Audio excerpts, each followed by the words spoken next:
ces différents auteurs, ensemble, réfléchissent à un horizon qui va de 2030 à 2060, aux menaces futures qui pourraient concerner la France et ses intérêts. Et donc c'est tout nouveau puisque ces auteurs y réfléchissent finalement par la science-fiction à l'anticipation des guerres et des ruptures de demain.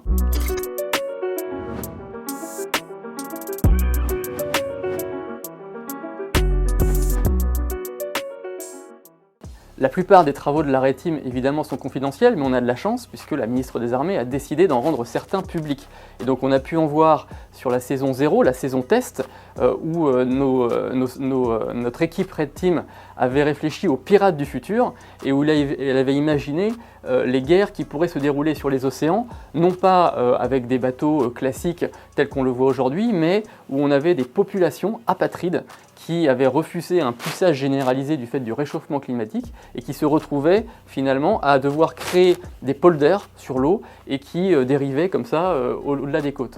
Ces personnes étaient utilisées par d'autres États pour aller contrer la France et ils débarquaient en Guyane où la France avait développé un ascenseur spatial. Et on voit une crise majeure se mettre en œuvre lorsque la France perd l'accès à l'espace puisque la base de Kourou est détruite. Et donc on voit bien cette menace de l'accès à l'espace qui a été imaginée par nos auteurs de science-fiction, mais pas par des biais classiques, vraiment par une nouveauté qui était cette attaque par la mer, par des populations qui étaient apatrides et qui avaient une certaine défiance vis-à-vis à la fois des pays qui les avaient rendus apatrides et puis de cette nouvelle technologie qui venait les impacter.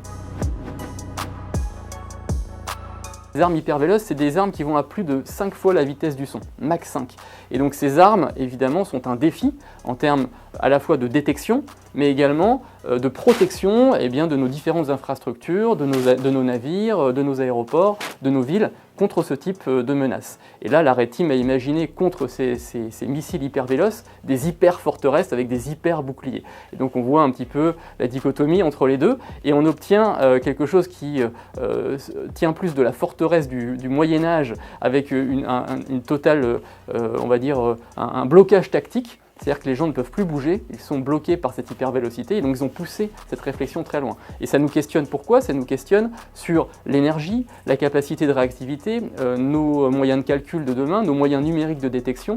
Et donc on est là pour regarder comment demain on pourrait faire face à l'hypervélocité au regard par le prisme de nos auteurs qui nous ont un peu bousculés en disant mais demain l'hypervélocité ça vous rend totalement statique, vous ne pourrez plus bouger, vous ne pourrez plus déplacer vos armées parce que justement cette hypervélocité vous obligera à mettre en place des boucliers tellement complexes, tellement énergivores que vous ne pourrez plus bouger. La guerre cognitive, qu'est-ce que c'est? C'est une guerre qui utilise non pas des armes classiques, mais qui utilise votre cerveau. C'est-à-dire qu'elle va essayer de vous faire croire des choses, de vous emmener dans des environnements qui vous font adhérer ou pas à des causes qui peuvent être totalement artificielles. Et là, ils avaient imaginé notamment le principe des safe spheres, c'est-à-dire ce sont des bulles de réalité alternatives qui étaient proposées à l'ensemble des populations. Les gens s'inscrivaient à ces bulles et évidemment ils avaient des accès par exemple à des soins, accès à des assurances, accès à un système bancaire qui leur permettait également de s'affranchir des réalités qui pouvaient les déranger. Par exemple, si vous êtes fan du PSG et que vous allez à Marseille, eh bien vous ne voyez pas les boutiques de l'OM autour de vous. C'est un exemple classique. Ensuite, si vous étiez fan de hard rock metal et que vous arriviez en plein dans une rue qui diffuse un concert de musique classique, vous n'entendiez pas ce concert de musique classique. Donc ces safe spheres, ces bulles de réalité alternative, elles vous confortent dans vos croyances, dans ce pourquoi vous vous êtes abonné à ces safe spheres. Par contre, il n'y a plus de réel partagé.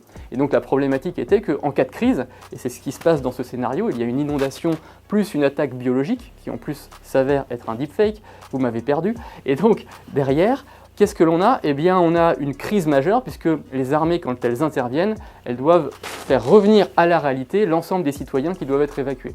Et donc, on a tout un processus, évidemment, une réflexion sur quelles sont ces safe spheres de demain, ces bulles de réalité alternatives de demain. Alors, on a parlé très récemment, par exemple, des métaverses. Eh bien, c'est des choses qui nous toucheront demain puisqu'on devra intervenir dans des environnements qui sont totalement différents, des environnements qu'on appelle immatériels, des nouveaux champs informationnels que l'on doit comprendre dès maintenant pour pouvoir agir demain.